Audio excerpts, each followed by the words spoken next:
안녕하세요. 4월 22일 월요일 날마다 죽기로 큐티 가이드 시작하겠습니다. 오늘 본문은 창세기 40장 16절에서 23절까지의 말씀입니다.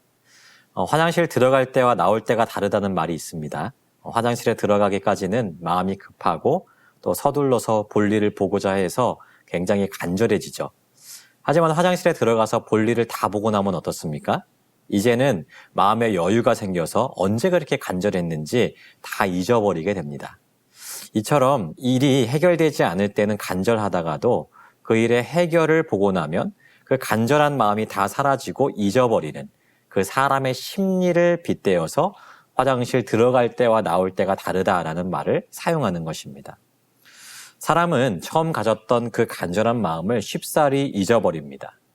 이 문제만 해결될 수 있다면 얼마나 좋을까라고 하는 그 마음, 그 간절한 마음을 갖지만 사람의 본성이 약해서 처음 가졌던 그 간절한 마음을 쉽사리 잊어버리게 되는 것이죠. 그래서 우리가 때로는 사람에 대해서 실망하는 일들이 많게 되는 것입니다.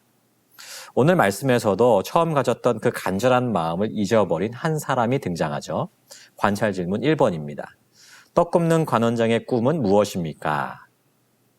먼저 술 관원장의 꿈의 해석이 좋은 것을 본 떡 관원장은 자신의 꿈도 요셉에게 이야기하기 시작합니다. 17절에 그 내용이 나와 있죠. 무슨 내용입니까? 자기 머리에 흰떡 3광주리가 있었는데 맨 윗광주리에 바로를 위한 떡과 음식이 있었다는 거예요.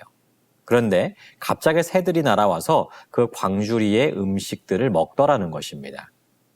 이 내용은 이미 해석을 듣지 않아도 좀 뭔가 불길하죠.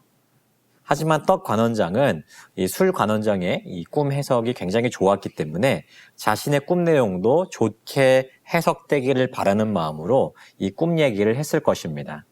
관찰 질문 2번입니다. 떡 굽는 관원장의 꿈에 대한 요셉의 해석은 무엇입니까? 18절, 19절을 보시면 요셉의 꿈 해석이 나옵니다. 먼저 머리 위에 3광주리는 사흘이라는 거예요. 자, 여기까지는 술 관원장의 해석과 똑같죠? 그런데 문제가 무엇입니까?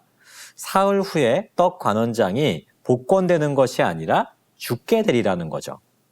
바로가 관원장을 죽일 뿐만 아니라 그 시신을 나무에 달게 될 텐데 그때 새들이 날아와서 그의 시신을 뜯어먹게 되리라는 것이에요. 바로 관찰 질문 3번 보겠습니다. 바로의 두 신하는 어떻게 되었습니까? 여러분, 두 관원장의 끝내는 어떻게 되었습니까? 요셉의 꿈의 해석대로 되었어요. 사흘 후에 바로의 생일을 맞게 됐습니다. 그때 바로가 잔치를 열었는데 두 관원장을 불러서 머리를 들게 했어요. 그런데 꿈 내용 그대로 술 관원장은 복권이 되었는데 떡 관원장은 죽어서 그 시신이 장대에 매달리게 되었습니다. 요셉이 꿈을 해석한 그대로 다 이루어지게 된 것이에요. 자, 여러분, 모든 것이 요셉의 꿈의 해석대로 되었습니다. 그렇다면 요셉의 마음에는 어떤 기대가 생기게 될까요? 이전에 요셉과 술 관원장이 약속한 바가 있죠. 자신의 꿈 해석대로 되면 자기를 좀 기억해달라는 거예요.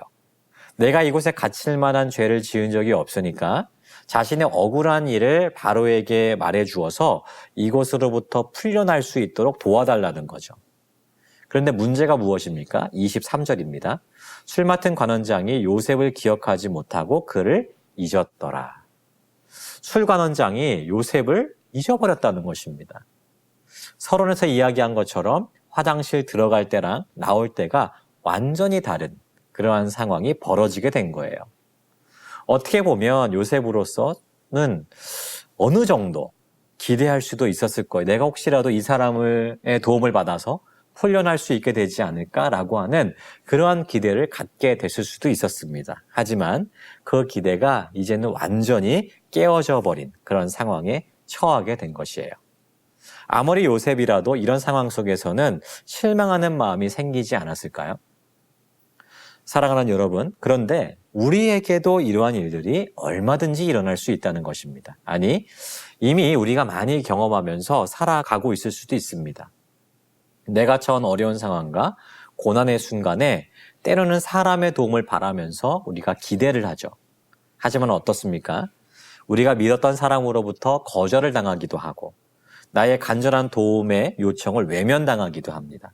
또한 나를 도와주겠노라고 그렇게 약속했지만 그 약속을 잊어버린 채 배신을 당하기도 하죠. 여러분, 이것이 사람이 가지고 있는 연약함이에요. 나의 어려움을 외면할 뿐만 아니라 약속도 잊어버리고 배신하는 것.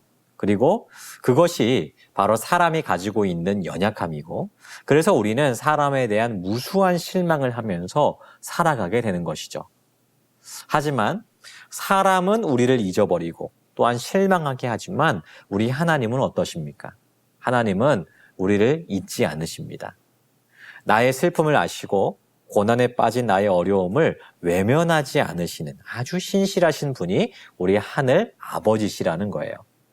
그러므로 우리는 사람을 신뢰하고 의지하는 것이 아니라 오직 하나님을 바라보고 그분만을 신뢰하는 자세와 태도를 가져야만 마땅한 것입니다. 물론 하나님의 때는 우리가 기대했던 것보다 더딜 수가 있습니다. 그래서 오랫동안 인내해야 될 때도 있죠. 하지만 하나님은 그분이 계획하신 가장 합당한 그때에 그분이 하신 약속을 반드시 이루실 거예요.